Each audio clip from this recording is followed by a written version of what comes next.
जय श्री कृष्णा। अष्टावक्र गीता भारतीय अध्यात्म साहित्य की अनमोल निधि है। मिथिला नरेश, राजा जनक और शरीर से अत्यंत कुरूप 8 जगह से टेढ़े मेढ़े अष्टावक्र के आपसी संवाद आध्यात्म साहित्य की ऐसी धरोहर है जिस पर हम गर्व कर सकते हैं।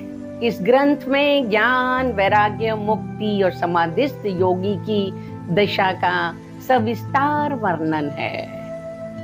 इस पुस्तक के बारे में किंवदंती है कि रामकृष्ण परमहंस ने नरेंद्र, जिनको हम विवेकानंद के नाम से जानते हैं, को यही पुस्तक पढ़ने को दी थी।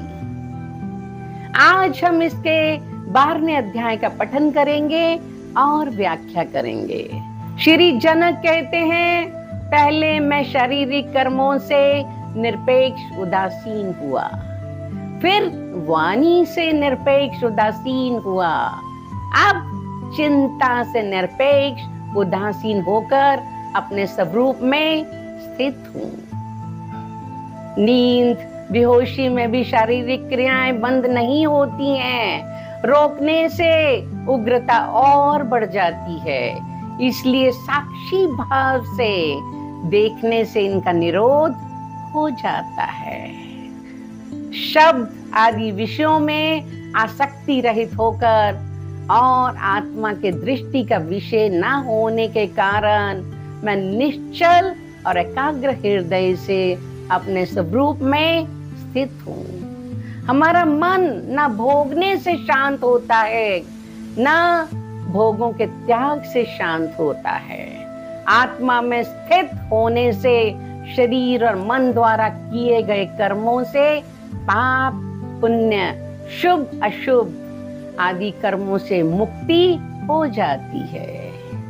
अध्यास, असत्य ज्ञान आदि असामान्य स्थितियों और समाधि को एक नियम के समान देखते हुए मैं अपने स्वरूप में स्थित हूँ। आत्मा के अज्ञान से ही मनुष्य मन, शरीर, बुद्धि और इंद्रियों का दास हो जाता है। आत्म ज्ञान के लिए यम, नियम, समाधि की जरूरत ही नहीं होती। आत्मा तो सदा उपलब्ध है, सिर्फ दृष्टि बदलने की जरूरत है। हे ब्रह्मा को जानने वाले, त्याज्य यानी छोड़ने योग्य और संग्रहणीय, जिनका हम संग्रह करने में बहुत खुशी महसूस करते हैं, उन सब से दूर होकर और सुख दुख के अभाव में मैं अपने स्वरूप में स्थित हूँ। अब न मिलने से खुशी होती है, न अभाव और बिछड़ने से दुख होता है। अब मैं अपने ओरिजिनल स्वरूप में स्थित हूँ। आश्रम, अनाश्रम, ध्यान और मन द्वारा स्वीकृत और निषिद्ध नियमों को देखकर मैं अपने स्वरूप में स्थित हूँ। ये सारी वर्ण व्यवस्था कि मैं ब्राह्मण हूँ, क्षत्रिय हूँ, मैं शूद्र हूँ, मैं वैश्य हूँ, आश्रम व्यवस्था कि हम गृहस्थी हैं, हम ब्रह्मचारी हैं, हम सन्यासी हैं, अनाश्रम सब अज्ञानियों के लिए है, जिससे वे गुजर कर धीरे धीरे विकास को उपलब्ध होते हैं और अपनी उपलब्धि मानते हैं। नंगा भूखा रहना, अपने शरीर को गर्मी सर्दी में सताना, ये सब अज्ञानियों के लिए है। जनक की ये घोषणा सिद्ध अवस्था की है।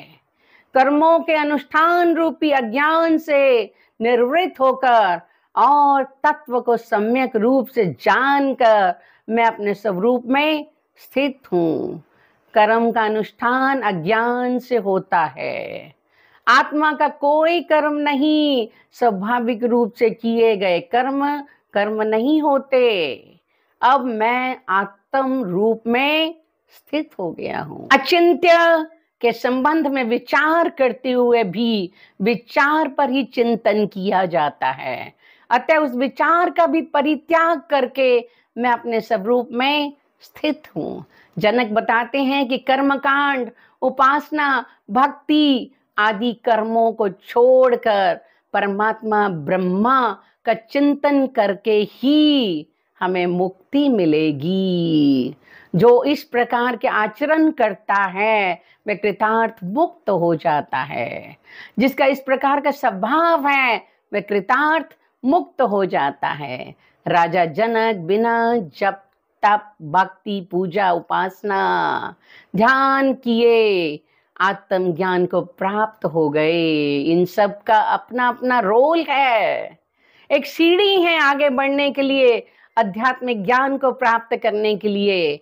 मार्ग तो अनेक हैं लेकिन मंजिल एक है, वो है आत्मा और परमात्मा का मिलन।